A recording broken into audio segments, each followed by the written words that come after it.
du livre J'ai vécu après la mort.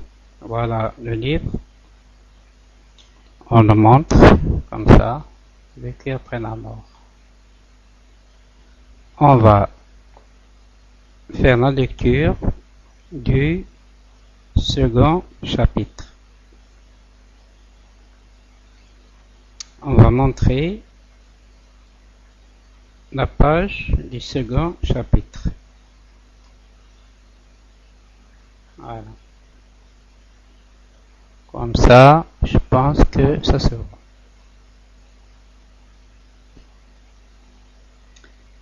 On commence.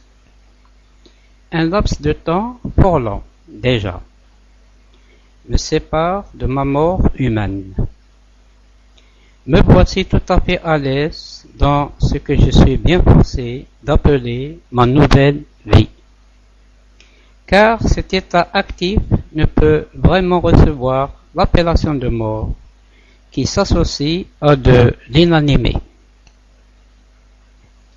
Je suis animé d'une pensée agissante et aiguë, et je me déplace au gré de mon désir, sans plus me sentir bridé par la pesanteur ou par mes anciennes lisières corporelles. L'Ilium m'a expliqué que mon bien-être sera 1000 fois plus intense lorsque j'aurai la pleine disposition des nouvelles dimensions qui régissent l'au-delà. Je ne parviendrai à cette plénitude qu'après avoir revu devant une assemblée de missionnaires les actes de ma dernière vie. Il me faut franchir plusieurs étapes, et c'est là la première. Elle se situe aux frontières de l'au-delà et permet à l'âme, dont la compréhension est encore humaine, de saisir le sens de la vie incarnée. La seconde étape, que sera-t-elle? Je l'ignore encore. Je suis seulement prévenu qu'elle suivra la précédente à peu d'intervalle. La troisième serait-elle la dernière? Je redoute beaucoup ces épreuves successives. Mon ami m'a pourtant prévenu qu'elles n'influeront pas sur mon évolution acquise, ni sur ma vie astrale, jusqu'à ma prochaine réincarnation. Mais l'inconnu m'a toujours effrayé, et je supplie mon guide d'en finir au plus tôt.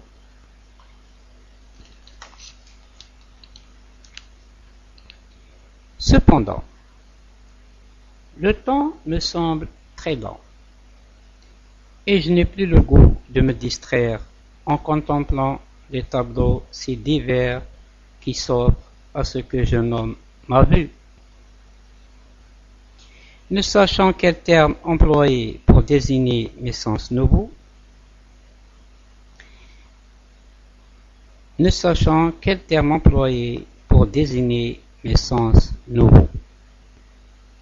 l'inquiétude corrompt pour mon cœur anxieux la douceur de ces lieux tout baignés de tendresse. C'est en vain que Bernard me rassure, que Père me cajole. C'est vers l'Ilium que je me tourne, guettant le moment redouté où il m'entraînera devant mes juges. Grand est mon trouble. Me voici devant eux. L'Ilium est près de moi, à ma gauche, et un peu en retrait. Je suis sur un tertre vert, séparé de moi par une déclivité gazonnée. Je vois mes juges blanches formes brillantes. Ils ne sont pas côte à côte, ni devant quelque table, comme je l'imaginais. Non, ils forment un groupe confus en face de moi, les uns derrière les autres. Je m'étonne du vaste espace désert qui s'étend sur la gauche. Je distingue pourtant un grand halo, à peine scintillant, telle l'ombre portée à demi visible d'un soleil sphérique. Mais je tiens à bien préciser que mon trouble est si grand que je ne peux fixer ma pensée pour bien voir, pour bien comprendre. Je me serre contre l'idiome comme un enfant apeuré. Patricia Grégory, d'une voix très grave. Patricia Grégory, approche, ma sœur, sois sans crainte. L'idiome me pousse. Allons, Patricia, avance, c'est à toi que l'on parle. Je ne me rappelle pas ce nom de Grégory. Enfin, ne les mécontentons pas. Avançons. Je glisse au bas de terre. Je descends au creux de ce vallon verdoyant. Alors que tout était facile jusqu'ici, voilà que j'ai peine à me déplacer. Mon pouls me gêne, je me traîne et mon angoisse augmente.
Patricia Grégory, me dit une voix très grave. Patricia Grégory, approche, ma sœur, sois sans crainte. Lilium me pousse. Allons, Patricia, avance, c'est à toi que l'on parle.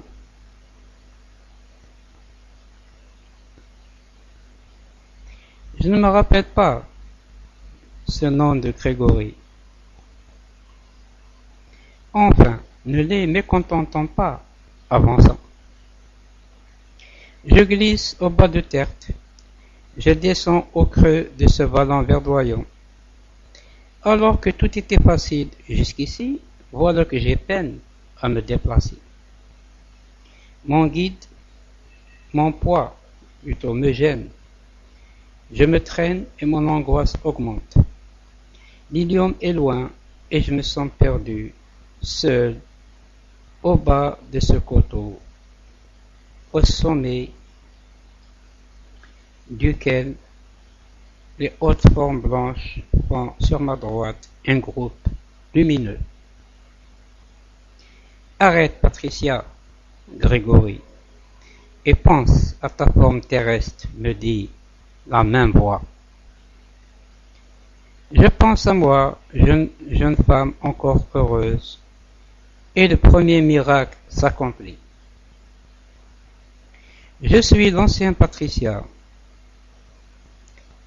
telle qu'elle subsiste dans mon souvenir.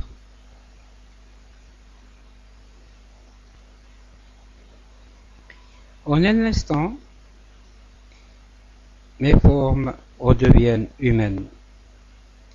Je sens battre un cœur dans ma poitrine. Mes mains s'agitent au bout de mes bras. Mes cheveux flottent autour de mon visage. Le tissu fleuri et léger d'une ancienne toilette revêt mon corps en plis harmonieux. Je passe les mains sur mon visage, je le sens lisse et tiède. Mes yeux ont de longs cils qui battent. Et je pense que je voudrais bien m'apercevoir, morte, vivante en quelque miroir.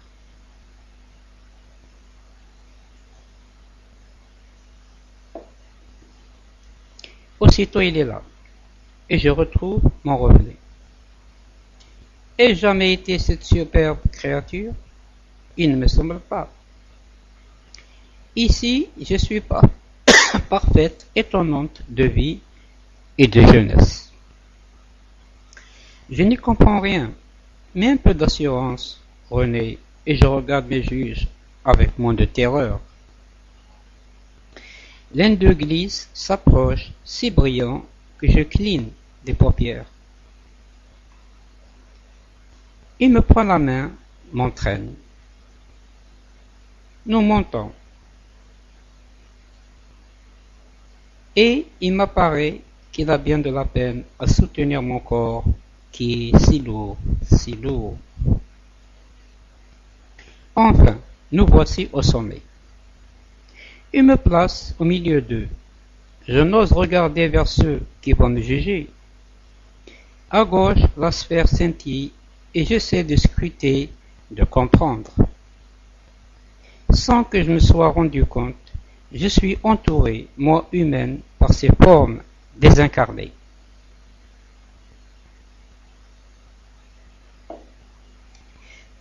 Dès lors, tout est plus facile. Mes juges me soutiennent et m'expliquent. Ils ne parlent pas, pourtant, et je m'aperçois que je ne suis pas vraiment humaine, puisque je continue à comprendre leurs pensées.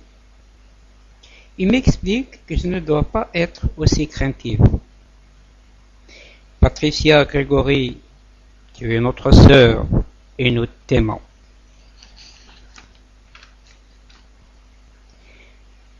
Tes erreurs passées furent souvent les nôtres,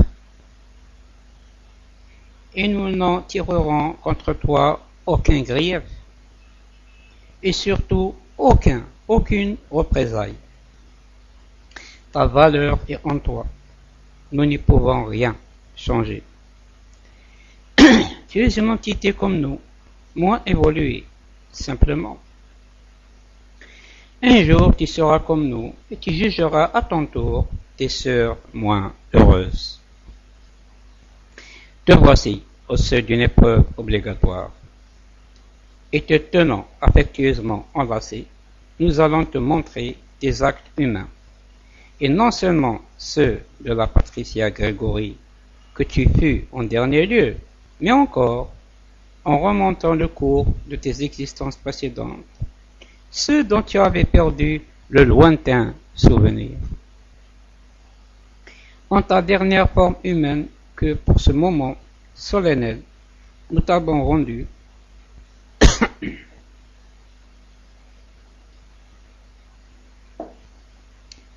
en cette défroque de chair que tu as embellie et magnifiée dans ton souvenir et que tu viens de recréer avec notre aide, tu vas accomplir une promenade fantastique qui va décider tes yeux humains.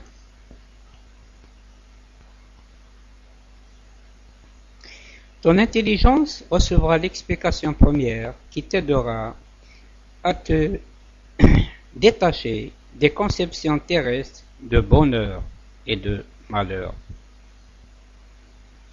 Au cours de cette randonnée à travers les siècles, tu remonteras jusqu'à l'être fruste, instinctif que tu fus à l'orée de ton odyssée humaine.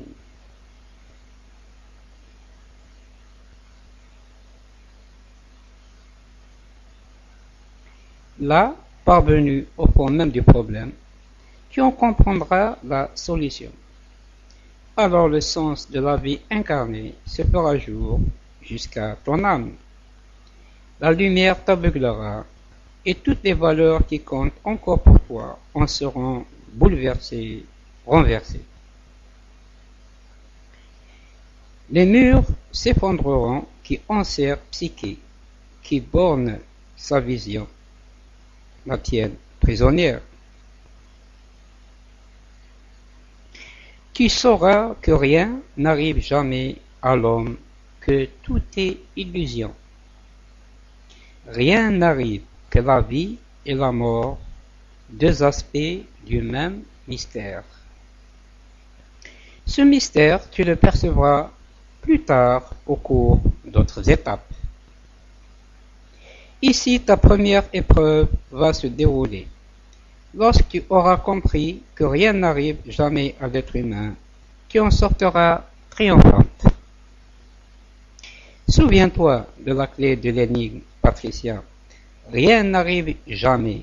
Rien n'arrive jamais pour l'homme ou pour la femme. Rien n'arrive jamais. Et tout est pour eux illusion. Souviens-toi bien, Patricia. C'est la clé du problème. Mon atonie était totale devant cette révélation énigmatique, à part un seul frisson tout au début. Rien n'arrive jamais, venait-on de me dire. L'espace d'une brève seconde, il me sembla comprendre. Ce fut comme un grand souffle qui effleura mon front. J'étais au bout de cette vérité, j'allais la saisir, la faire mienne.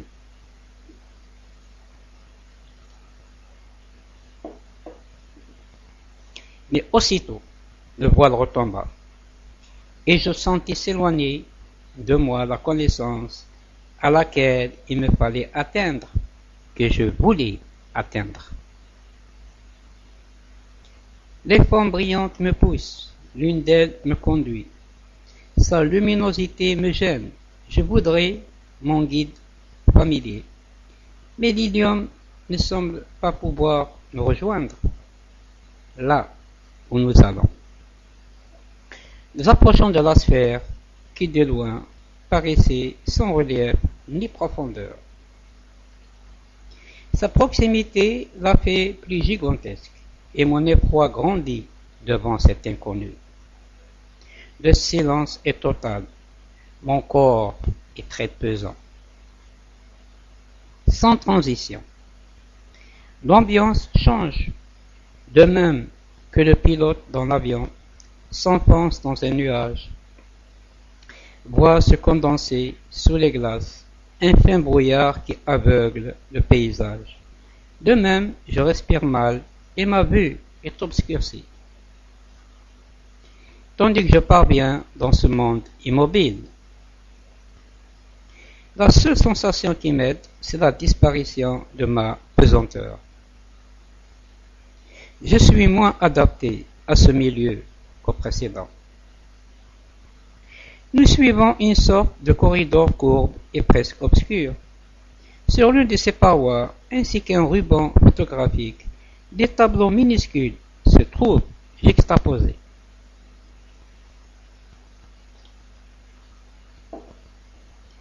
Celui de mes juges, qui conduit notre groupe, a l'air de chercher quelque chose.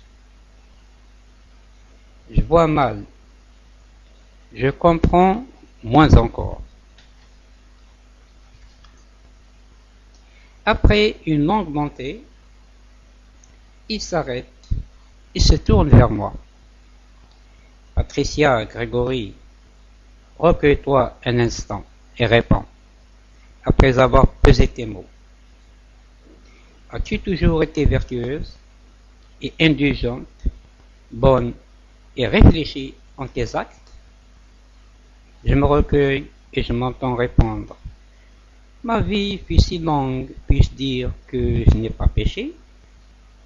Laisse derrière toi les notions religieuses et les conventions sociales. Parle selon ta conscience. C'est que j'étais pieuse et cela m'a souvent retenu au bord du péché. J'ai obéi au commandement, je n'ai ni tué ni volé. À cela tu n'avais aucun mérite, car tu étais assez protégé par ton milieu et ta fortune pour ne pas tomber dans ces excès. Mais as-tu toujours été bonne, indulgente pour autrui? As-tu aimé humblement tes semblables? As-tu mal agi en cachette, sachant que tu faisais le mal? As-tu, profitant de ce qu'on ignorait, causé un préjudice? As-tu aimé l'argent pour l'entasser sans faire la charité quand tu en avais les moyens? As-tu été en lutte gravement avec ta conscience? As-tu, par pitié, arrêté? Je ne sais plus. J'ai souffert, j'ai prié, je recevais mon Dieu régulièrement. Le prêtre m'absolvait, mais j'étais dévoré de tourments, d'inquiétude. J'ai tant souffert, j'ai tant désiré être ailleurs que sur terre. Ne me torturez pas, je ne sais plus. Tu n'as que des amis ici, ma sœur. Viens reconnaître tes actions. Et t'infligeront peut-être une souffrance, et cette souffrance te sera salutaire. Ces paroles me redonnent du courage, et nous nous engageons dans une longue allée qui débouche sur le corridor que nous suivions jusqu'ici. Elle s'étend à perte de vue, et je suis bouleversé. En découvrant soudain un spectacle inouï. Tout au long de l'allée, comme un diorama, les scènes capitales de ma dernière vie se trouvent photographiées à une échelle réduite. Les premières images se rapportent à ma mort. Voici ma chambre, mon corps vide, allongé sur sa couche funèbre. Plus loin, en continuant l'allée, je remonte dans le temps. C'est mon départ de ma maison, excédé de l'égoïsme et du détachement de mon mari. J'ai décidé d'aller retrouver mon fils, installé en célibataire dans une grande ville. Plus loin encore, l'image de ma révolte douloureuse, en découvrant l'hypocrisie, la trahison de mon mari. Plus avant dans le temps, la mort de mon fils aîné. Toutes ces scènes colorées mais sans relief sont bordées d'un galon bleu sur un de leurs côtés. Vraiment, durant cette période de ma vie, je ne fus pas gâté, que d'épreuves. À les revoir, pourtant, je ne ressens qu'un intérêt passager et je suis plutôt satisfaite. Tout cela qui m'a tant fait gémir, pleurer, tout cela me laisse indifférente. Bien mieux, j'éprouve une sorte de fierté, le sentiment de mon mérite d'avoir pu subir tant de tristesse, sans blasphémer, sans me révolter, ni penser au suicide. Mais je suis moins assuré devant les juges de mes années heureuses. Ici, jeune épouse gâtée, puis mon mariage en voile blanc. Plus loin, mon adolescence rieuse, toutes ces images sont bordées de gris. Voici un mendiant aveugle qui me tend son béret et je me détourne arrogante. Là, c'est un objet à moi, confié par une tante âgée et que je n'ai plus voulu rendre. Ensuite, c'est l'image de ma mère qui pleure par ma faute. Plus loin, c'est le gibier que j'ai tué pour m'amuser. Autant de scènes marquées d'un galon gris. Menu fait, refoulé dans mon inconscient, où j'étais parvenu à les recouvrir des cendres de l'oubli, et qui ressurgissent. Ici, exigeants, démesurés, si l'on considère leur importance dans la vie quotidienne. Et c'est une cascade de ces reflets vengeurs. Voici une signature que j'ai reniée. Là, une indélicatesse que j'estimais bénigne, puis les hypocrisies, les envies malsaines, et tout ce que j'ai accepté froidement avec ma raison, ma réflexion, estimant que ça pouvait se faire, que personne n'en saurait rien, et que somme toute, si l'on était sur terre, c'était pour y bien vivre.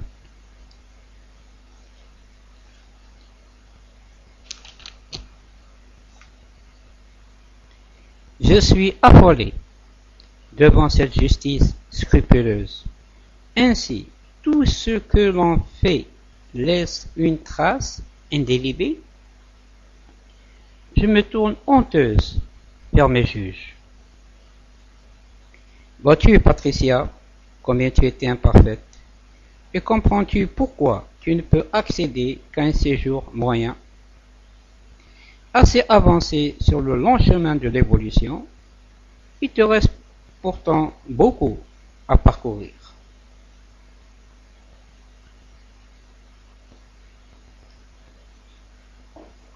Ici, tu viens de revoir ta dernière épreuve terrestre. Faisons halte un moment, et nous te ferons ensuite connaître tes vies antérieures les plus marquantes. Puis toujours, guidé par nous, tu iras consulter le destin que tu avais choisi, et tu verras ce que ton libre arbitre en a fait. Alors tu jugeras par toi-même si tes progrès furent lents ou rapides, et tu pourras te renfermer dans une longue délibération dont tu sortiras éclairé par la première vérité. La première vérité. La curiosité est un levier puissant. À peine terminé ce voyage à travers ma dernière vie, le désir impérieux de connaître les précédentes m'anime, et de moi-même je m'avance vers mes juges. Ceci ne m'inspire plus de crainte. J'ai vu que tout ce qui me bouleversait les laissait indifférents. Ces événements si importants, à mon sens, semblent leur paraître fastidieux. Ils ne m'ont témoigné aucune sévérité. Ne m'ont-ils pas promis que j'allais retrouver les images de toutes mes vies antérieures? Ma mémoire psychique, car c'est bien, n'est-ce pas, la mémoire de l'âme. Lorsque je repense à la vie de Patricia, me renvoie avec une clarté précise toutes les scènes de ma dernière vie.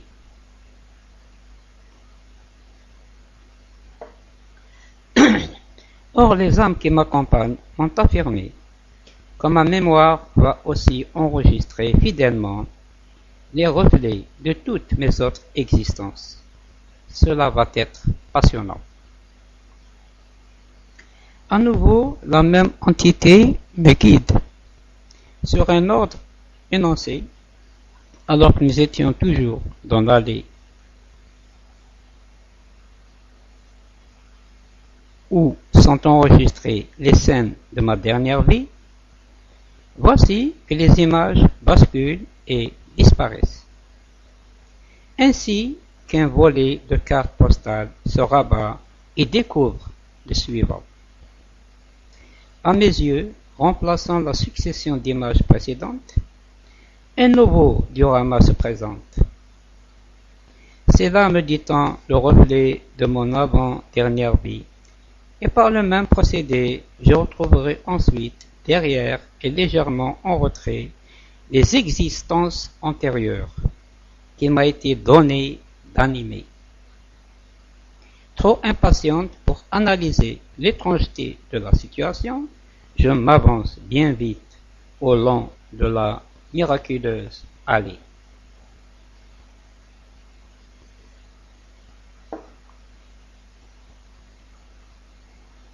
Première image, une jeune femme cireuse étendue parmi les fleurs. Un mari chancelant. Je reconnais Bernard. Cher Bernard, comme il me pleure. Et puis aussi un enfant qui regarde sans comprendre. Plus loin, une grande paix émane des images. Vie harmonieuse dans un foyer heureux. Bientôt ravagé par la consommation qui m'emportera. Combien je suis gré à celui qui m'aime toutes choses et qui m'a permis ce destin. Je comprends que la vie abîme tout ce qu'elle anime. À l'instant, je sais que si j'avais vécu des années plus nombreuses, j'aurais vu se ternir le pur amour de Bernard. Avec ses infidélités aurait commencé le malheur de ton nom. Dans cet enfer renouvelé et épuisant, tout se serait fané, tout se serait détruit. Tandis que je peux contempler les images de mon bonheur passé intact et parfait, comme une goutte de rosée au creux du verre gazant, comme la perle irisée qui repose irréelle dans le nacre de sa coquille.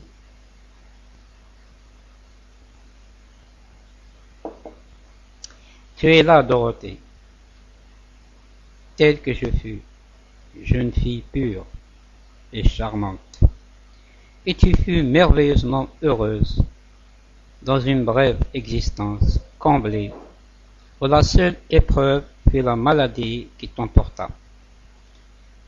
On m'explique que grâce à ce tribut de souffrances morales et physiques, je puis choisir un destin par ailleurs parfait.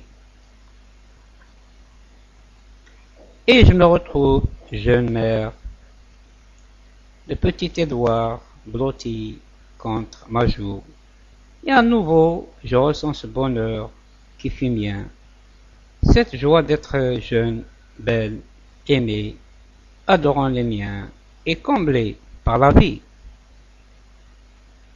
Quel nouveau reflet vont se révéler à moi ensuite? Heureuse, terrifiante ou lamentable? Combien de pages sont encore noircies au livre de mes vies? Les feuillets s'entrouvent une autre fois. Dorothée disparaît dans les plis qui s'abaissent, saluant Béatrice. De nouveau, les images de la mort, un lit, une assemblée recueillie, des prêtres latins cette fois, ma forme peu visible. Cela m'indiffère et je passe. Ce que je veux vite revoir, reconnaître, c'est celle que je fus et dont j'ai perdu tout souvenir. J'avance et je me considère, là avec curiosité. Ainsi, c'était moi et je m'appelais Béatrice. Je suis déçu car je me retrouve disgracié, noiraude, ridé, comme un pruneau. Et il fallait tout l'amour d'une mère pour aimer ceux d'Edom. Je me promène sur la piazza de quelques villes d'Italie. Je questionne et l'on me renseigne aussitôt. C'est Milan. Je ne croyais pas connaître Milan, ce que je ne me souviens pas encore. Ici donc, je me promène et entre dans un magasin, sous une galerie couverte. J'achète un éventail, il est rose, pâle, avec des dessins brillants. Je sors en jouant avec lui. Je me heurte à un homme, il est beau, il me plaît. Il ramasse pour moi l'éventail qui s'est brisé en tombant de mes mains. Je suis troublé. Je dois remonter aux images précédentes, plus récentes, pour comprendre la suite. Ce bel homme me demande mon adresse pour, dit-il, rapporter l'éventail réparé. Je ruse, ne voulant pas donner mon nom, et lui accorde un rendez-vous au dehors. Je les retrouve à l'heure dite. Il m'offre un nouvel éventail, plus riche que le précédent. Voilà comment, avec un peu de prévenance et un bel éventail, trébuche Béatrice. Délaissée aussitôt la faute commise, sachant qu'elle comportera des suites, je décide de me donner la mort. Je n'y parviens pas puisqu'on me ranime, mais l'enfant est perdu. Moi-même, hanté par mon péché que mon confesseur me reproche, ruiné par les conséquences de mon empoisonnement, manqué, je continue une vie misérable et finit par m'éteindre vers 50 ans. Pauvre Béatrice, qui était si imparfaite et qui avait voulu se suicider. Je comprends mieux pourquoi Patricia paya cher son passage sur terre. Elle qui avait à racheter la lourde faute commise dans une vie antérieure. Quitte ces images, ma sœur, et reviens sur tes pas. Je remonte l'allée une nouvelle fois. Les feuilles du livre de mes vies se tournent à nouveau. La première scène représente une pièce très décorée. Une forme est étendue par terre, devant des chaises renversées. Il y a eu lutte. Je vais vite regarder le tableau suivant. Aussitôt je comprends. J'ai été assassiné par un tueur à gages. Je remonte encore l'allée. Je m'appelais Claudite. J'habitais un château en Nongeant, me dit-on. Il y a eu complot. Il y a eu un complot. J'intriguais pour revenir à la cour sous Louis XIII. Je ne pouvais me résigner à l'exil. J'étais une dame puissante, trop ambitieuse. Je haïssais ce cardinal satanique et rancunier. Mon mari était un pleur, un bon à rien, entubané. Pas très fier de cette vie de Claudite, où je ne vois rien de méritoire, je demande à mes juges. Comment, après avoir été cette intrigante, puis-je avoir été cette radieuse Dorothée? Voilà qui choque mon sens de la justice. Tu comprendras mieux lorsqu'en possession de la longue chaîne de tes vies antérieures, tu pourras juger de leur ensemble. Continue donc à remonter les siècles.